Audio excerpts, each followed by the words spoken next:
इसमें जो पहले नंबर पे है जीवात जीवोत्पत्ति से आप क्या समझते हैं तथा लुई पास्चर को समझाइए। सबसे महत्वपूर्ण जो प्रश्न है जीवात जीवोत्पत्ति से आप क्या समझते हैं तथा लुई पास्चर को समझाएं।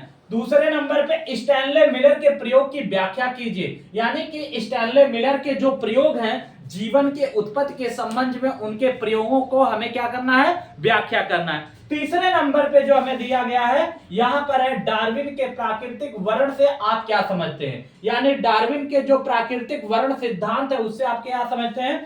चौथे नंबर पे जो है ह्यूगो डी ब्रीज के उत्परिवर्तन सिद्धांत को समझाना। ह्यूगो डी ब्रीज के जो उत्परिवर्तन के सिद्धांत है उनके सिद्धांतों की हमें क्या करनी है, व्याख्या करनी है, उसको समझाना है। उसके बाद पांचवें नंबर पे जो सबसे महत्वपूर्ण क्वेश्चन है उत्परिवर्तन क्या है, उत्परिवर्तन क्या है, जैव विकास में इसके महत्व पर प्रकाश डालिए, यानी उत्परिवर्तन क्या होता है, जैव विकास के में इसके महत्व पर व्याख्या कीजिए या प्रकाश डालिए। उसके बाद छठवें नंबर पे है इंटरफेरेंस क्या होता है, इंटरफेरेंस क्या होता है, इसका क्या कार्य है, उनके कार्यों को भी हमें क्या करना है, उल्लेख करना है। छठवें नंबर पे जो परीक्षा के दृष्टि से काफी महत्वपूर्ण जो होता है वो हमें दिखाई दे रहा है, यानी कि हम कह सकते हैं कैंसर।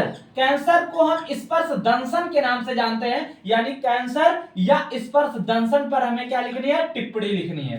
कैंसर क्या होता है या स्पर्श दंशन क्या होती है उसके बारे में हमें व्याख्या करना है, यानी कि टिप्पणी लिखनी है। फिर उसके बाद आठवें नंबर पर प्रतिरक्षा पर टिप्पणी लिखिए। प्रतिरक्षा पर क्या लिखना है, टिप्पणी लिखना है तथा नामांकित चित्र बनाना है। स्वच्छ नामांकित चित्र की भी क्या करनी है, व्याख्या करनी है। उसके बाद 9वें नंबर पे है टीकाकरण से आप क्या समझते हैं, उदाहरण सहित समझाएं।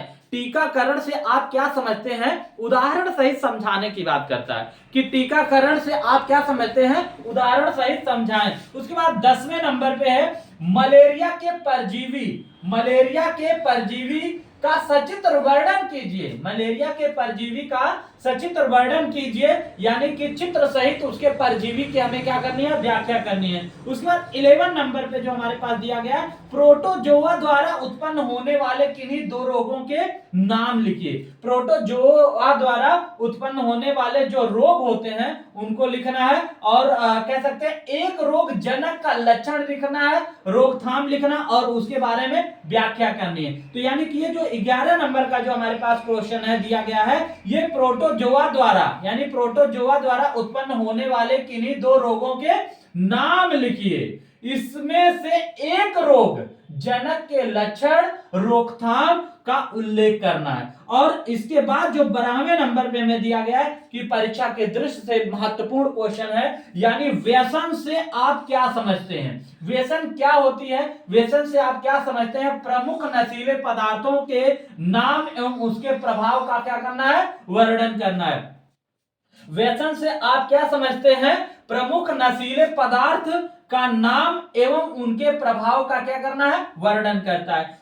13 नंबर पे हमें जो दिखाई दे रहा ऑक्सीकरण ताल क्या है, महत्व को समझाएं। ऑक्सीकरण ताल से आप क्या समझते हैं, उनके महत्वों के बारे में आपको बताने की जरूरत है। आइए हम आते हैं उसके बाद 14 नंबर पे काफी महत्वपूर्ण क्वेश्चन है, यानी वाहित मल उपचार पर टिप्पणी लिखनी है। वाहित मल उपचार पर क्या लिखनी है, टिप्पणी लिखनी है। 15वें नंबर पे सबसे महत्वपूर्ण जो है बायोगैस क्या है, एक प्रारूप बायो संयंत्र का सचित्र वर्णन कीजिए। यानी बायोगैस क्या होता है, बायोगैस का उपयोग हम लोग कैसे कर पाएंगे, कैसे बना पाएंगे, उसके बारे में व्याख्या कर रहा है। बायोगैस क्या है, एक प्रारूप बायो संयंत्र का सचित्र वर्णन करना है। उसके बाद यहां पर हमें जो दिखाई दे रहा है 16वें नंबर पे, यानी मानव कल्याण में सूक्ष्म जीव, यानी कि मानव कल्याण में सूक्ष्म जीवों का उपयोग उदाहरण सहित समझाना है। यानी कि मानव कल्याण में होने वाले जो सूक्ष्म जीव होते हैं, जो मानव कल्याण के लिए उपयोगी होते हैं, उनके सूक्ष्म जीवों की हमें क्या करना, उदाहरण सहित व्याख्या करनी है, समझानी है। उसके बाद 17 नंबर पे दिया गया है जैव उर्वरक क्या होता है, किन्हीं दो जीवाणुओं का नाम लिखिए। जैव उर्वरक क्या होती है, ठीक है ना, जैव उर्वरक क्या होती है और जैव उर्वरक से दो उदाहरणों, दो जीवाणुओं के क्या करना है, जीवाणु के नाम लिखना। उसके बाद सबसे महत्वपूर्ण जो क्वेश्चन यहाँ पर 18 नंबर, जेल वैद्युत कण संचालन। जेल वैद्युत कण संचालन की व्याख्या करनी है, यानी जेल वैद्युत कण को हम इलेक्ट्रोफोरेंसिस के नाम से भी जानते हैं। तो हमें जेल वैद्युत कण संचालन या इलेक्ट्रोफोरेंसिस जो होते हैं क्या होती है उसके बारे में व्याख्या करनी है या उसके बारे में लिखना है। 19वें नंबर पे अनुवांशिक इंजीनियरिंग, यानी अनुवांशिक इंजीनियरिंग की बात कर रहा है, या इसी को हम कह सकते हैं पुनर्योग, डीएनए की व्याख्या कीजिए। डीएनए पुनर्योग की क्या करना है, व्याख्या करना है। बायोरिएक्टर 20वें नंबर पे, बायोरिएक्टर का सचित्र वर्णन कीजिए। जो बायोरिएक्टर्स होते हैं उनके बारे में आपको अध्ययन करना है, उसको सचित्र वर्णन करना है बायोरिएक्टर के बारे में।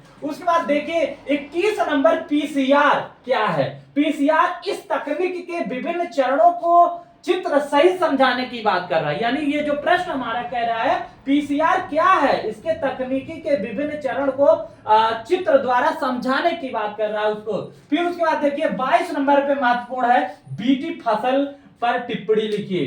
बीटी फसल क्या होती है, बीटी फसल पर आपको क्या करना है, टिप्पणी लिखनी है। 23वें नंबर पे जो है बायोपायरेसी से आप क्या समझते हैं, बायोपायरेसी से आप क्या समझते हैं, बायोपायरेसी के बारे में बताना है, बायोपायरेसी से आप क्या समझते हैं। उसके बाद देखिए पारजीनी, या इसी को हम ट्रांसजीनिक जंतु कह सकते हैं कि पारजीनी या ट्रांसजेनिक जंतु पर टिप्पणी लिखने की बात की जा रही है, यानी पारजीनी या ट्रांसजेनिक जंतुओं पर क्या करना है, टिप्पणी लिखना है। और सबसे महत्वपूर्ण जो परीक्षा के दृष्टि से इसमें आपको देखने को मिला, मानव इंसुलिन पर टिप्पणी लिखिए।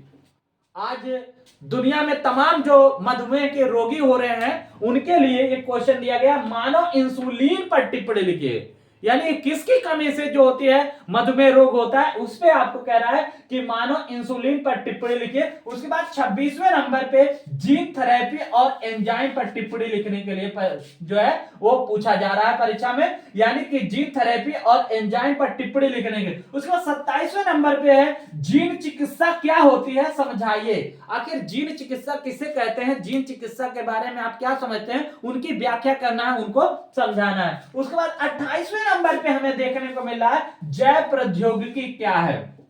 जैव प्रौद्योगिकी क्या है, इसके विभिन्न उपयोगों का वर्णन करना।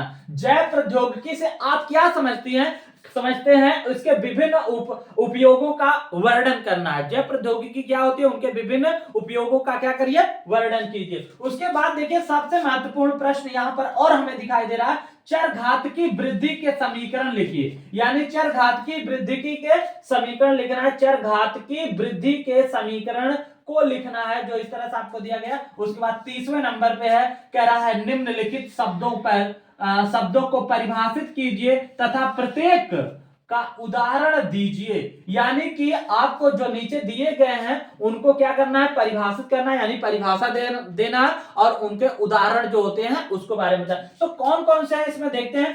पहली जो है इसमें परजीविता, पहला जो प्रश्न हमें दिया है परजीविता के बारे में आपको व्याख्या करनी है, परजीविता किसे कहते हैं ये चीज आ सकता है, इसका उदाहरण बताना है। दूसरे नंबर पे हमें देखा गया है सहोपकारिता क्या होती है, सहोपकारिता से आप क्या समझते हैं, उनको उदाहरण सहित जो होती है समझाइए। उसके बाद तीसरे नंबर पे सहजीवन क्या होती है, सहजीवन के बारे में व्याख्या कीजिए, सहजीवन किस तरह से आपको दिया गया है। उसके बाद 31वें नंबर पे गास के स्पर्धी अपवर्जन सिद्धांत या कह सकते हैं कि नियम को संक्षेप में व्याख्या करना। आखिर गास के जो स्पर्धी अपवर्जन सिद्धांत है उनके नियम जो है उनको संक्षेप में व्याख्या करने की बात किया जा रहा है। उसके बाद 32वें नंबर पे जो है परभक्षण पर टिप्पणी लिखना है। किस पे लिखना है, परभक्षण पर टिप्पणी लिखिए। आखिर परभक्षण क्या होती है उनके बारे में आपको लिखना है, परभक्षण पर टिप्पणी।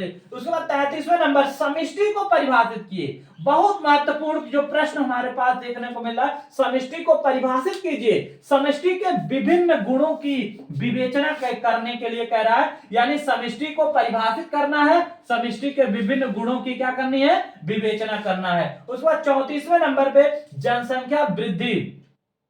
जनसंख्या वृद्धि के कह सकते हैं लाक्षणिक प्रतिरूप मॉडल को विस्तृत वर्णन कीजिए। यानी कि ये जो दीर्घ उत्तरीय प्रश्न होता है उसमें पूछा जाएगा जनसंख्या, कह सकते हैं जनसंख्या वृद्धि के लाक्षणिक प्रतिरूप मॉडलों को कह सकते हैं विस्तृत रूप से वर्णन करना है, वो पूछ रहा है। उसके बाद 35वें नंबर पे काफी महत्वपूर्ण अंतर जातीय स्पर्धा पर संक्षिप्त विवरण दीजिए। यानी